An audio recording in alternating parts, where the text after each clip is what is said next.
Rabbil alemin.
Bismillahirrahmanirrahim.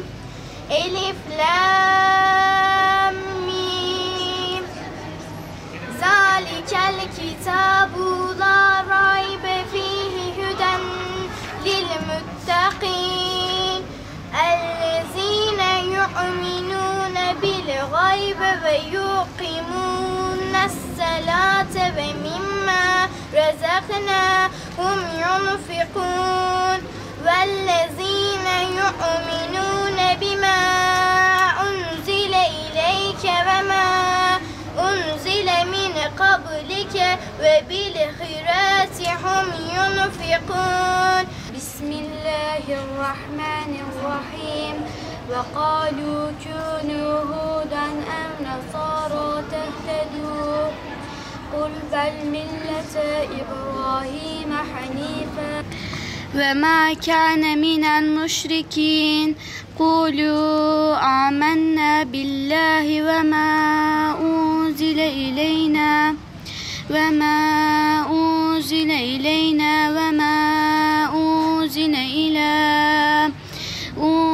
إلى إبراهيم وإسماعيل وإسحاق ويعقوب والأسباط وما أوتي موسى وعيسى وما أوتي النبيون من ربهم لا نفرق بين أحد منهم ونحن له مسلمون. من الشيطان الرجيم. أعوذ بالله من الشيطان الرجيم. بسم الله الرحمن الرحيم. بسم الله الرحمن الرحيم. مثلهم كمثل الذي استوقد نارا فلما أضاءت بين reybe hamdü ve fedakar peygamberi. Peygamberimiz vefalı ve kıyamet bilen bir insandı. Kendisine yapılan iyiliği hiçbir zaman unutmazdı. Kendisine iyiliği dokunmuş kimseleri hayırlı anardı. La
12 Haziran tarihi itibariyle yaz kurslarımız başlamış durumda.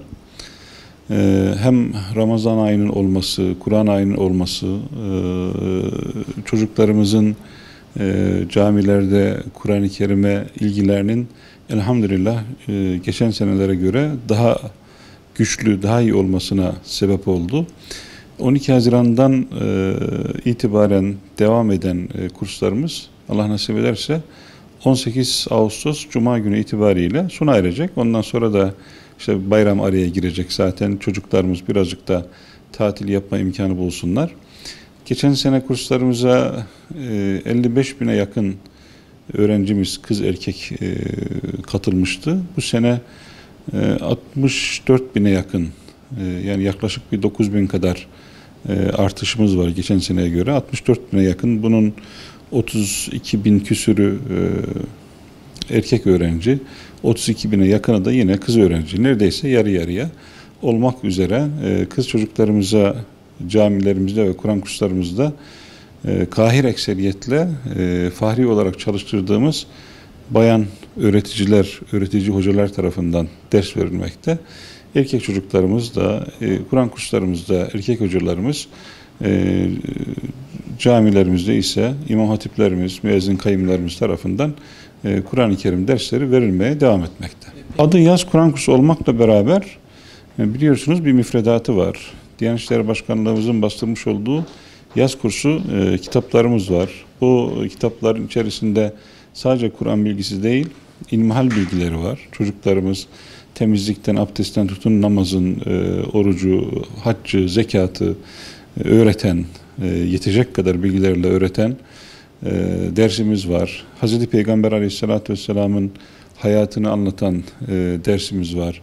Adab-ı muaşereti, günlük görgü kurallarını, davranış şekillerini dine, Hazreti Peygamber'in sünnetine uygun şekilde öğreten dersimiz var.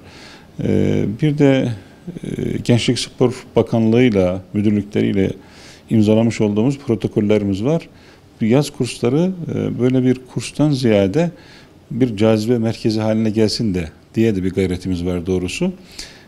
Bu çocuklarımız aynı zamanda haftanın belli günlerinde tercih ettikleri sportif aktivitelere de katılma imkanı buluyorlar. Arzu edenler kendileri için belirlenen günde havuzlardan istifade edebiliyorlar.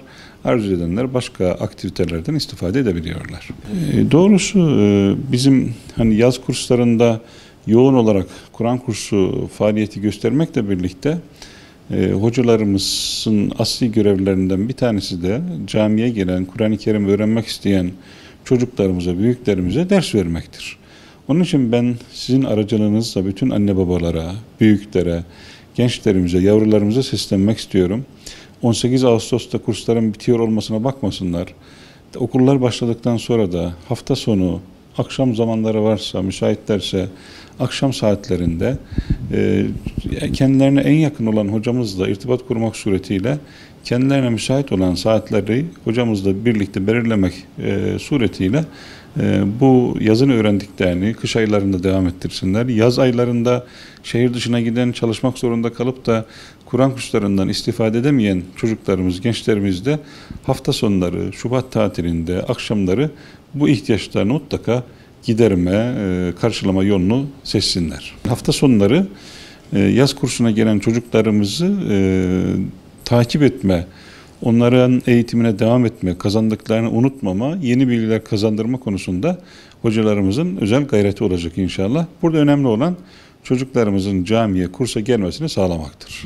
Ben bütün anne babalara, şimdi gördüğünüz gibi rakamlar 64 bin civarında, bizim yaz kursuna gelebilecek potansiyel bundan çok daha fazla. Çok daha fazla. İki şey söylemek istiyorum. Birincisi çocuklarımızı saldım çayıra, Mevlam kayıra anlayışıyla kesinlikle bırakamayız. Çocuklarımıza Kur'an bilgisini, Allah inancını, peygambere bağlılık inancını mutlaka vermenin bir yolunu bulmalıyız. Çocuklarımız bize Allah'ın en büyük emanetleridir. Emanete nasıl davrandığımız konusunda Cenab-ı Hak bize soracaktır. Çocuklarımıza emanet oldukları bilinciyle manevi eğitimini vermenin yolunu bulacağız. İkincisi, hamdolsun okullarımızda da büyük bir imkan var. Anne babalardan rica ediyorum, istirham ediyorum. Mutlaka çocuklarımız İmam Hatip'e gidiyorlarsa zaten orada dini bilgilerini alıyorlar. Ama İmam Hatip ortaokuluna, lisesine gitmeyen çocuklarımız okullarda seçme imkanı bulunan Kur'an-ı Kerim dersi, Hz. Peygamber'in hayatı dersi, temel dini bilgiler dersi, Arapça dersi gibi özellikle Kur'an-ı Kerim ve Hz. Peygamber'in hayatı seçmeli derslerini mutlaka seçsinler ve bu ihtiyaçlarını seçmeli dersleri seçmek, okumak suretiyle temin etmenin yoluna gitsinler. Anne babaların özellikle ilgisini bu konuda önemli istirham ediyorum. Yaklaşık 35-40 arası öğrencimiz var. Her gün öğleden sonra ders yapıyoruz. Öncelikle yaz Kur'an kursu sadece Kur'an-ı Kerim ve Elifba'dan ibaret değil. Biz burada öğrencilerimize toplumsal hayat, sosyal çevrede nasıl davranış sergileyeceklerini anlatıyoruz. Amacımız onları topluma faydalı birer birey yapabilmek için. Yaz Kur'an kursu öğrenciler için çok faydalıdır. Aynen okul gibidir zaten. İşte öğrencilerimizi camiye ısındırmak amacıyla yüzme olsun, futbol turnuvaları olsun ve benzeri sporsal aktiviteler düzenliyoruz. Amaç öğrencileri camiye hazırlamak. Böyle. Kur'an-ı Kerim her şey demektir. Gönderen için ise şöyle bir uyarı yapalım. Öğrenciler sadece yaz Kur'an kursunda geliyorlar camiye. Diğer okul açıldığı zaman hiç öğrenciler yok. Ve öğrenciler gelip Kur'an-ı Kerim öğreniyorlar yanımızda. Elifba'yı bitirip Kur'an-ı Kerim öğreniyorlar. Seneye yine bana Elifba şeklinde, Elifba ile geliyorlar. Buradaki amaç ne? Neden ne? Çünkü öğrenciler yaz Kur'an kursu bittiği gibi Elifba'yı ve Kur'an-ı Kerim'i bırakıyorlar. Burada ailelere önerimiz ya öğrencileri, çocuklarını camiye göndersinler ya da üstlerinde durup günde bir sayfa bile olsa okusunlar. Çünkü çok faydalı çünkü. Yoksa unuturlar. 4'e geçeceğim. Burada öncelikle hep birlikte Kur'an okuyoruz. Sonra tecvid dersini öğreniyoruz. Hep birlikte kitap dersini işliyoruz. Oyunlar oynuyoruz. Hocamız bize Hazreti Muhammed'in saygılı olduğunu, sevgili, hoşgörülü olduğunu bize anlatıyor. Yaklaşık 5 yıldır gidip geliyorum. 5 yıldır burada Peygamberimizin hayatını öğrendim. Önemli olan maddi zenginlik değil de manevi zenginliği öğrendim. Peygamberimizin nasıl ahlaklı, merhametli, sevgili bir insan olduğunu öğrendim. Allah'ın bize verdiği bu yüce kitabı öğrendim. Diğer peygamberleri öğrendim. Burada en çok hani insana merhamet etmesi, onu anlaması gerektiğini öğrendim. Daha bu sene geliyorum. Hocalarım sayesinde Kur'an'a geçebildim ve onlar sayesinde Kur'an'daki emirleri hayatıma daha güzel geçirebiliyorum ve yani bazı hadislerde de Allah ve Peygamber Efendimiz Aleyhisselatü Vesselam bizi Kur'an okumaya yönlendirdiği için yani dışarıda kendime zaman öldüreceğime burada Kur'an okumak bence daha mantıklı. Namaz kılmayı, abdest almayı, çeşitli sohbetler yapıyoruz. Peygamberlerin hayatını, Kur'an'ın tarihi nasıl Kur'an toplandı falan onlar. İlk önce Elifba'dan Kur'an'a, sonra Kur'an'ı bitirdikten sonra fıkıh dersi almaya başladım. Fıkıh dersinden sonra da şu an tecvidli Kur'an okuyorum. Sözün en hayırlısı Kur'an-ı Kerim olduğu için camiye gelip Kur'an-ı Kerim okuyorum, öğreniyorum. Boş boşuna dışarıda vakitlerini harcayacaklarına namaz kılıp ibadet edip camiye gelmeleri, Allah'ın kelamını öğrenmeleri daha iyidir. Dışarıda gezen gençler buraya gelip boş vakit geçireceklerine kurtuluşa ermeleri için buraya gelmeleridir. Ben de babam gibi her gün camiye gelip Kur'an'ı bitirmek istiyorum. Kur'an da Allah'ın kelamıdır. Allah Kur'an'ı en son indirmiştir. Yani insanların buraya gelmesi bir sevaptır. Kurtuluş için geliyorlar. Allah da onlara sevap yazıyor. Babam da küçüklüğünden beri abisinden Kur'an'ı öğrenmiş. Abisi onu demiş camiye hayırlı bir yerdir. Annem de öyle. Annem de her gün Kadir Gecesi'nde Peygamberimizin doğumunda her zaman buraya geliyorlar. Aileler çocuklarını camiye göndersin.